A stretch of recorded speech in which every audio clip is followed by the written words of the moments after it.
Last year, the volcano on La Palma erupted. 2 weeks after eruption, we were planning to be here, but our trip was cancelled. The volcano was still alive and the flights were cancelled because of the smoke. The eruption lasted for 87 days in total. Now, 1 year later, the effects of the volcano are still clearly visible.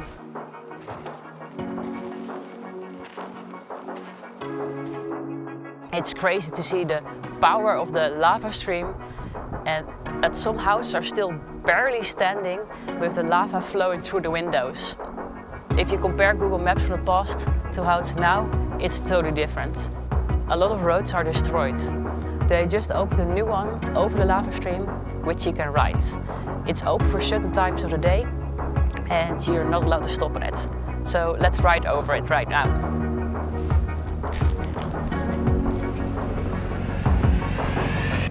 Surprise! The floor is lava. Yeah. No, but seriously, it's really overwhelming to see. If you ride it, the only thing that you see, as far as the eye can see, is lava. It's hard to imagine if you've never been here before. Yeah. I can't imagine what kind of impact it had on the people who lived there.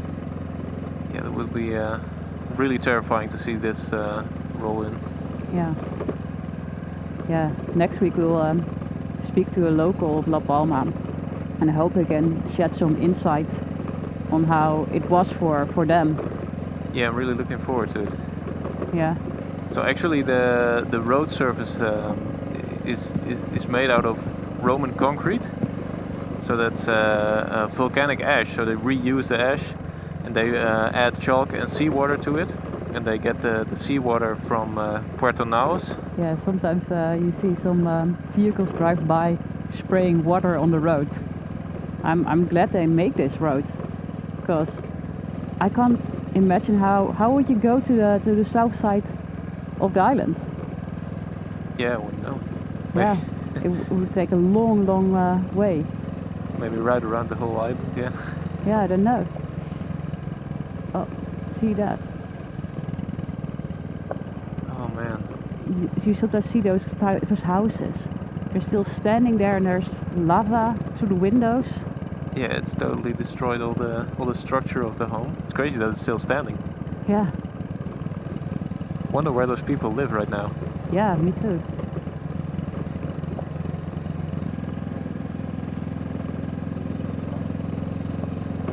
You see that we're leaving a hot zone and they have a few of those along the way.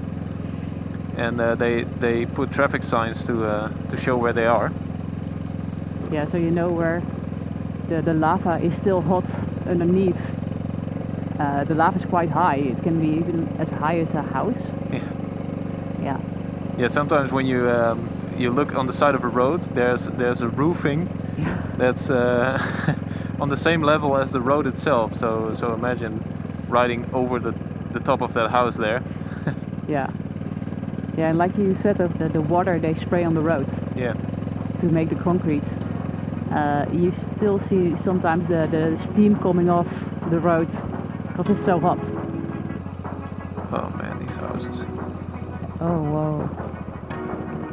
As an outsider, it's really impressive to see the road, and at the same time, it's really terrifying to see how many houses and villages it destroyed.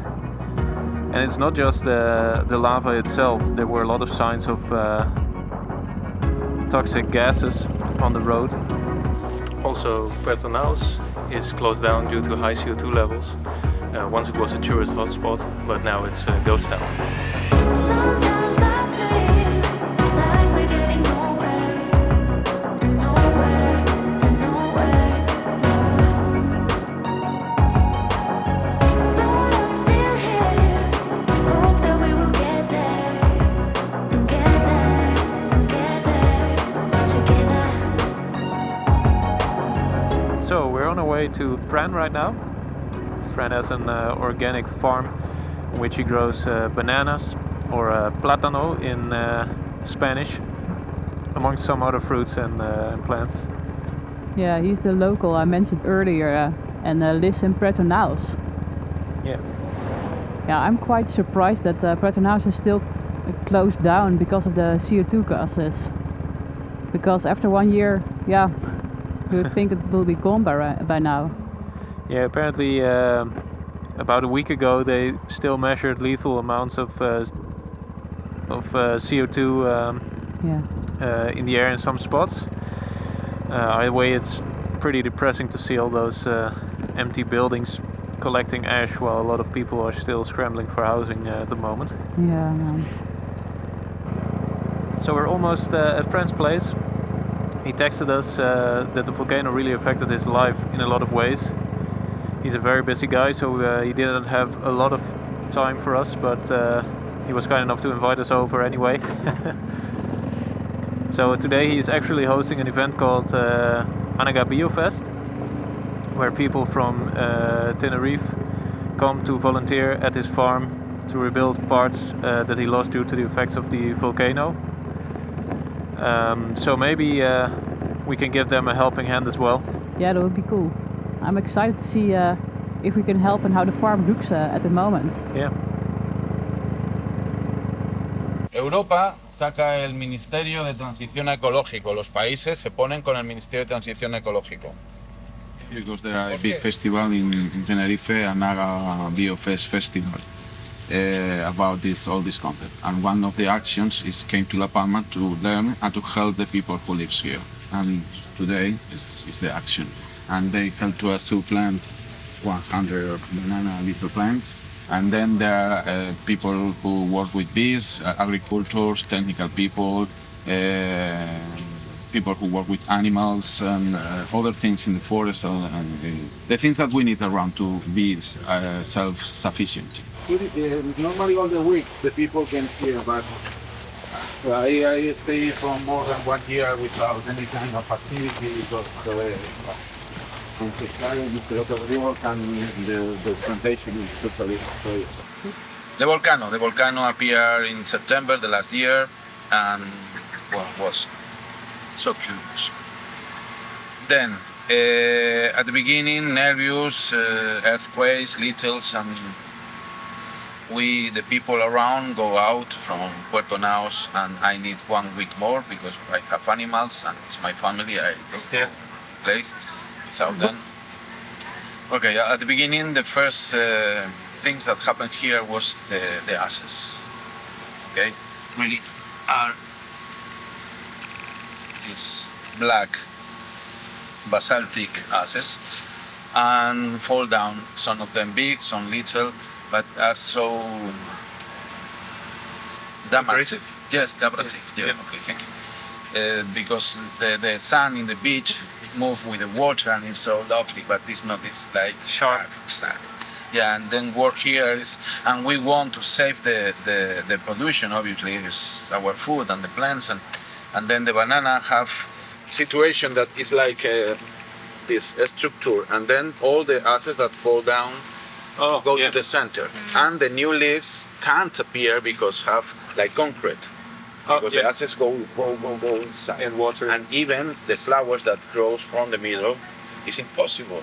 It's like a nut. Then with the ashes, and we lose the production of this year or the harvest. Yes, and even shadow because fall down not only the bananas, fall down in the leaves in the other plants, and then they can't do the photosynthesis. No? The big problem really came from the human gestion, how the humans do the things before the volcano, after the volcano. Because they don't put water really. It's noise, it's the salinization plants, it's not useful for agriculture unless for bioagriculture. A lot of money, a lot of energy to produce energy from oil, that the oil now is crazy. Yeah. We have a lot of water in this island, in the mountains, but the water here is a curious system to put rich some people and then do strange things. We haven't got water now really after more than 1 year from the volcano. This is the real problem now in the plantations in this zone.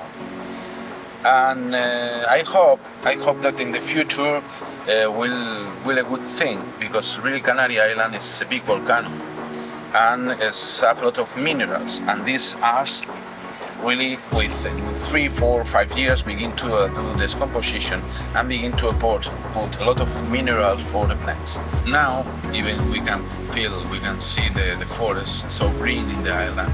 You can go by this way Yeah. and see how is the plantation after the volcano.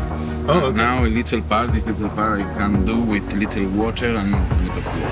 But I'm still here. Hope that we will get there. Get there. Get there. Together. It was really cool to speak with Fred about his farm. We also spoke about the banana, and we will make a separate video on that. I knew that ash and water would make concrete, but I didn't know that it would affect the banana so much, because it gets between the leaves, so the new flower can't grow anymore because of the concrete. And yeah, no flower means no bananas, right? But not only the ash ruined his crops, but also the lava stream cut off his water supply on his farm. Yeah. And about the ash, apparently there's so much of it that last year the government hired about 800 people just to sweep it from the streets. And it's crazy to see. You still see them around a lot. But the closer you get to the volcano, the more ash there is. And some parts of the landscape are completely transformed. So there's a guided tour that takes you through this landscape to parts where you're not allowed to go yourself. And it shows you the other side of the volcano, so maybe we'll do that later this week. Yeah. So La Palma is a volcanic island, meaning that it's basically one giant volcano. Yeah. And that means that there will be more eruptions in the future. And now that we're seeing the effects, I think it's actually really creepy, because you'll never know when or where it's really going to erupt again.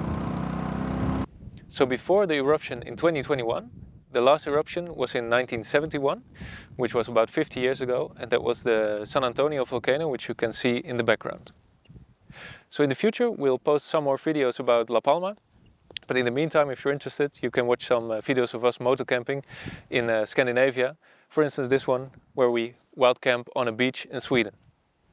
Tot zo!